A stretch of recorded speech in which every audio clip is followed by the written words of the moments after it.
Max Faithful, motivation. Smartphones, iPhones, Androids, tablets, social media, selfies, food pics, and duck faces, which I hate. We all see this when we're tuned into or engaged in media. Social media, to be specific, devices, electronics, music, etc., etc. We're all engaged in this now. We're all guilty of it.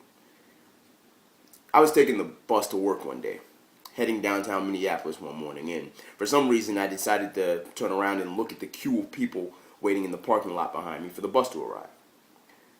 People getting out of their cars even, and almost everyone was looking down. At what, you ask? You guessed it. Their phones or their devices. We see it in elevators as well.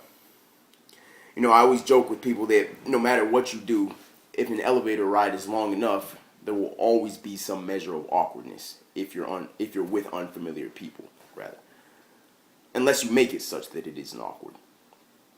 But for the first reason I just mentioned, what you see most in an elevator, especially when you don't know people in the elevator, is that they take out their phones.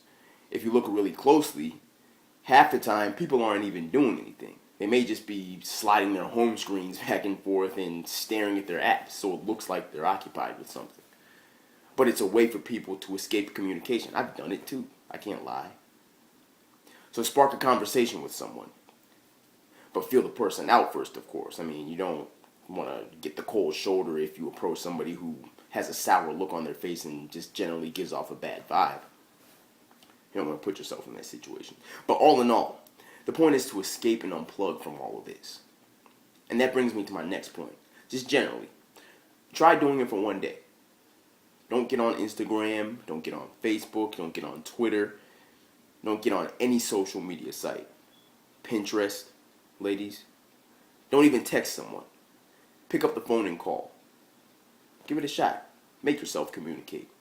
Interact.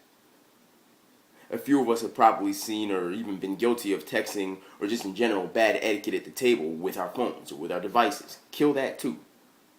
See, the more you do it, the more habitual it will become. And I'm talking either extreme. So the more you mess with your devices at work, at the table rather, the more habitual it will become. The more you disengage from messing with your devices at the table, the more habitual it'll become. Now you can't quit cold turkey, of course, but just moderate it. Think about the fact that, for example, if you were growing up in the 90s, which I was, you did so much and may have been able to enjoy so many different aspects of life without any of this. So you know it's possible to do. And also, just an extra thing, when you go to bed at night, this is extremely important. If you use your phone as your alarm, put it across the room instead of on the nightstand. Try that out. That way, you don't get tempted to surf or text or get on Instagram or do anything that's going to distract you while you should be falling asleep. See how you feel in the morning.